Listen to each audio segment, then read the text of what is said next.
Hello, lovely people. Welcome to our weekly reading for the week of the 9th of October. I hope you are all well. I hope you all have had a really good week. And I hope you've managed whatever it is that you've needed to manage. And I hope that you are as excited to see what the week has in store for us according to our cards.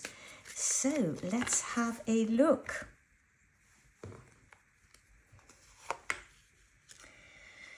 Okay, so we're starting off here with a major arcana card, which is the Empress.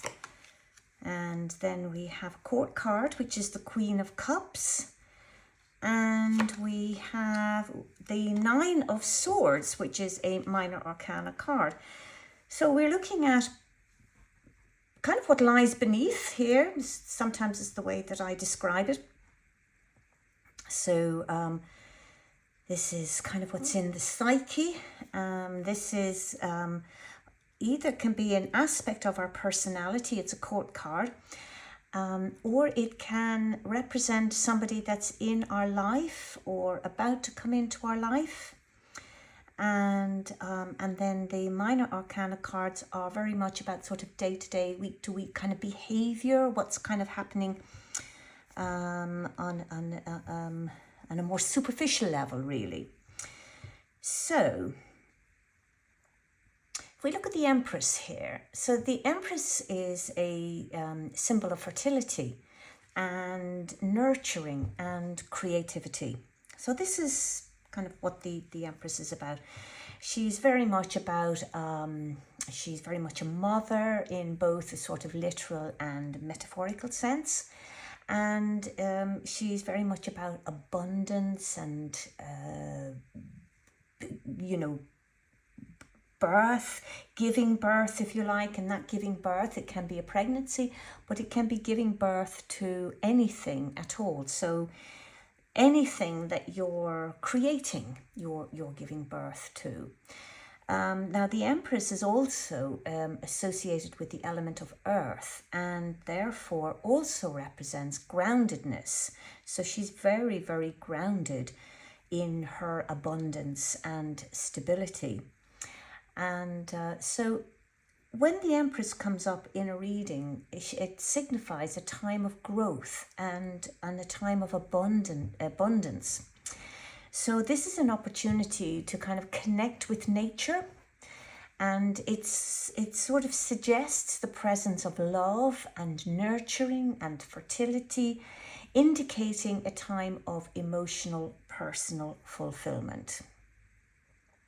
So the Empress is about living life to the full, but living life to the full like in a very uncomplicated way. So it's all about sort of looking out for others, looking after other people, and also she's very much about looking after yourself, because you do need to be able to look after yourself in order to look after other people. If you are too much of looking after other people and you don't look after yourself, well, there is a sort of time limit on that, because at some point you're going to burn out. So this card can be a reminder to say, do look after yourself. And so it's very much a card of growth and progress, and growth and progress towards sort of like personal goals, because the threes, which is the number up here, the threes is very much about progress. Now, this card may also, it can also indicate someone who's working from home, and that could be like somebody, well, it could be a parent, and it could be somebody that maybe has an office job, but they're working from home. And let's face it, at the moment, ever since COVID, there are an awful lot of us working from home nowadays. So in terms of career, you could be looking at parenting, you can be looking at hospitality, you can be looking at HR. This card is all about caring. It's when you look at this card in terms of abundance, it's one of the things that we kind of have to remember here is that the amount of abundance that we receive is significantly affected by our attitudes towards receiving. And this card is very much a reminder of that, we don't have what we deserve. We have what we believe we deserve. So any kind of feelings of unworthiness that are kind of consciously held or not, they can block the flow of abundance. So asking and receiving also can it can cause triggers, in the sense that, once upon a time asking and receiving had been associated with shame or guilt or even a fear of punishment. And that may still be the case for some people today. So, this card is very much of a reminder that you need to be rooted in self-love. This goes back to looking after yourself. So you really need to be rooted in self-love and free yourself of self-imposed limits so that you can avail of the goodness that's there all around you. So that's the Empress. That's the Empress in this reading. Now, if we come on to the Queen of Cups, well, the Queen of Cups is very much it's very much about emotional maturity, and it's very much about intuition and psychic ability as well.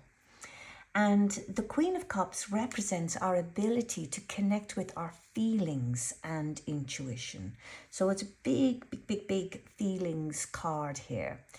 And in a reading, it can suggest, something in yourself that perhaps needs to be worked on, or it can suggest the presence of a person or even a situation that embodies the qualities of the Queen of Cups.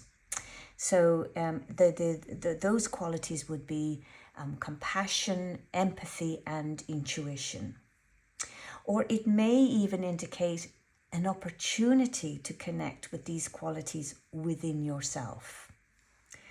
So when you're nurturing, if you want to be a nurturing, empathic person, you need to tap into your emotional intelligence and your intuition in order to navigate a situation.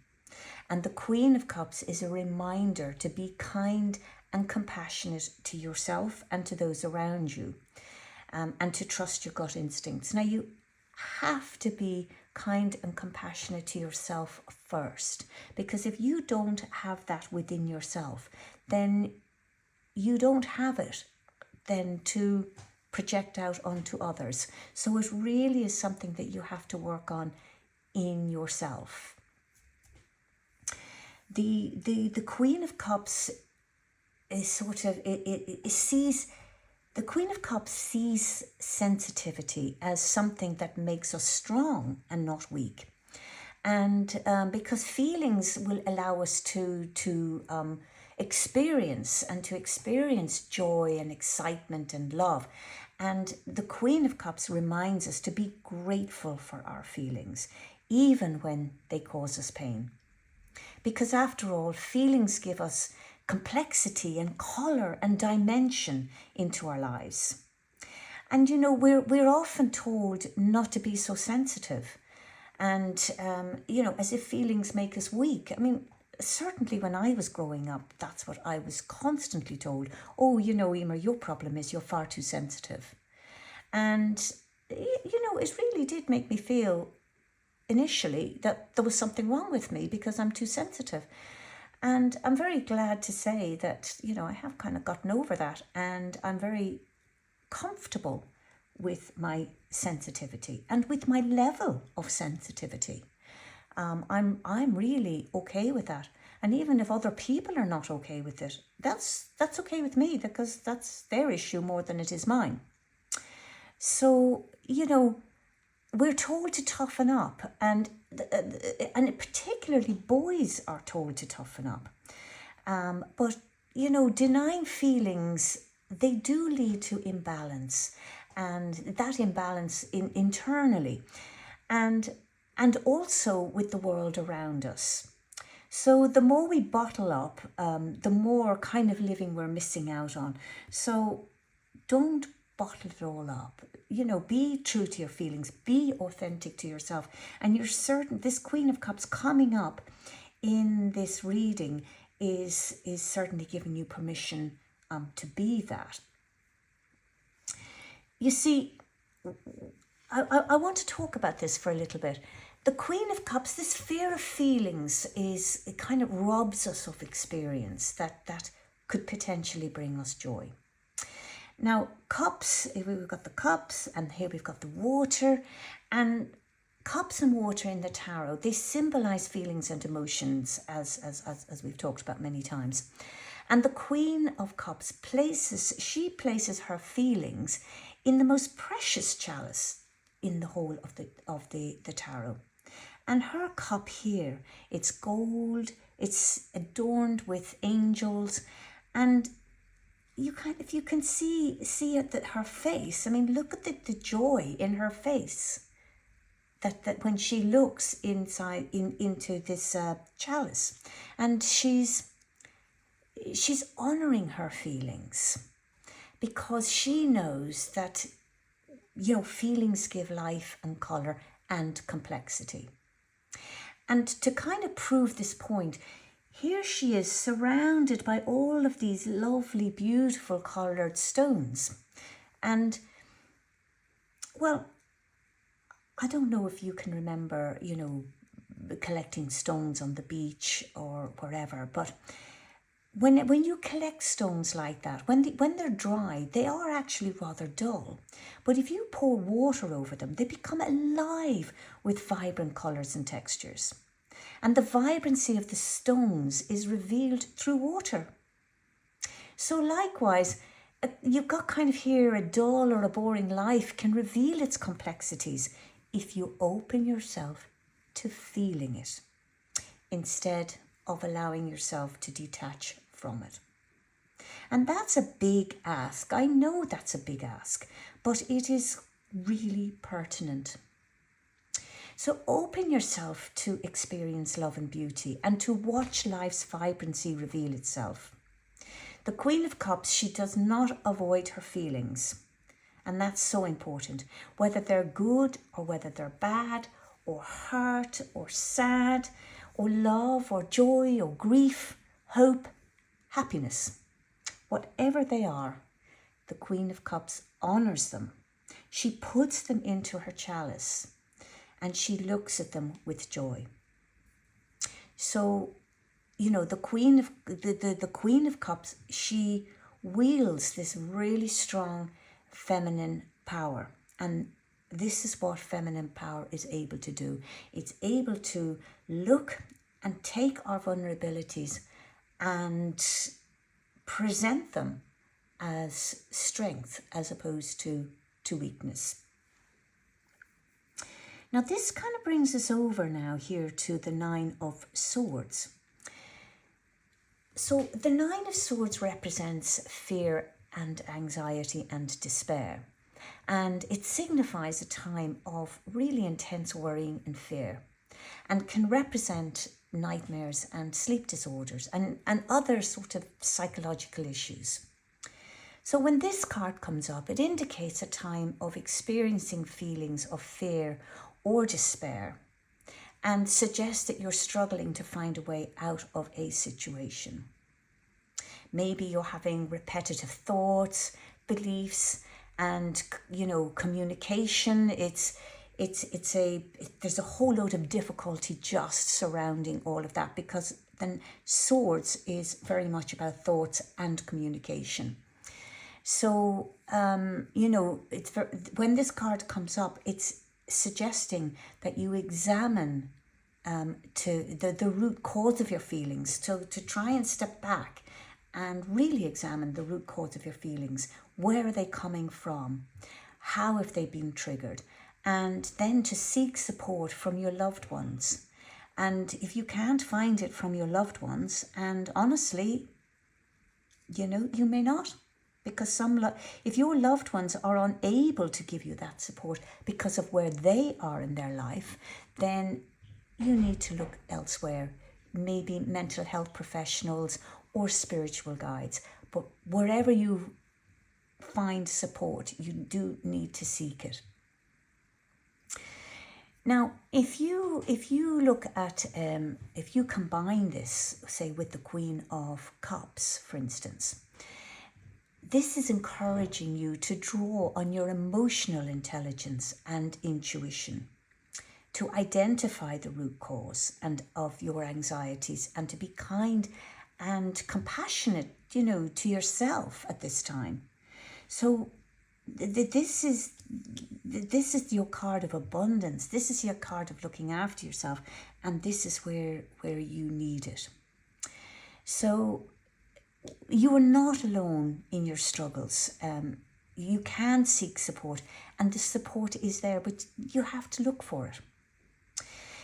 And also, when this card comes up, it also may be a time to confront any limiting beliefs or negative thoughts that are holding you back, and to find ways to release them. So, here we're looking at, what sort of, and with again, looking at the Empress, what is holding you back? If the amount of abundance you receive is affected significantly by your attitudes towards what you're receiving. So, you need to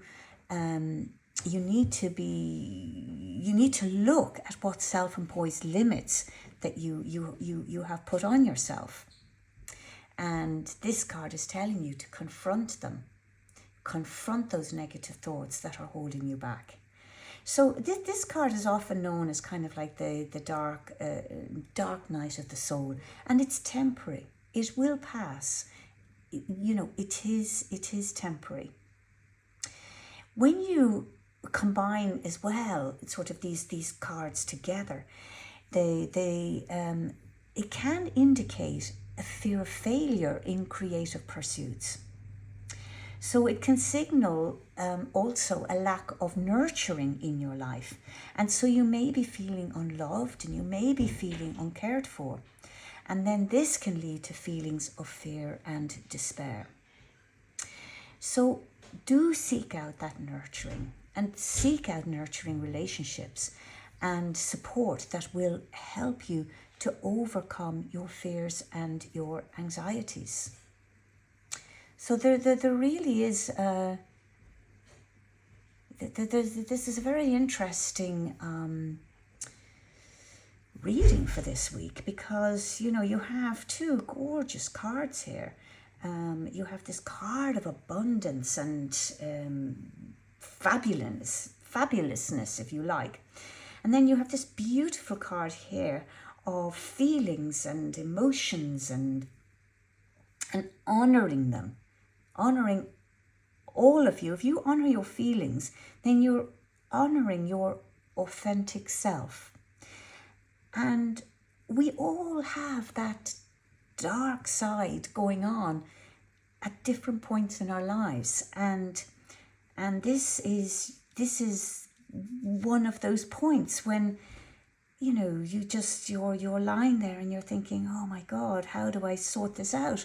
And what's going to happen? And oh, what if this happens? And what if that happens? And overthinking, and just going absolutely crazy. But if you examine what's going on here, examine what it is that's causing, these self-limiting thoughts, and confront them, bring them into the light, if you like, because there's your darkness, there's your light. If you acknowledge your feelings, you are bringing them into the light, whether they're good feelings or bad feelings or indifferent feelings or whatever. You have to acknowledge them to bring them into the light. So it's a kind of a little bit of fascinating reading this week, a little bit different. And I think this is a reading most definitely for self-reflection. So I think we leave it at that for this week. And if it resonates with you, do leave me a comment below. You can also subscribe to this channel to be notified for the next reading. And if you'd like to know more, you can book a private with me. I love hearing from you. So you can find my email address in the description of the video below. Until next week, my lovely people, I'm going to love you and leave you.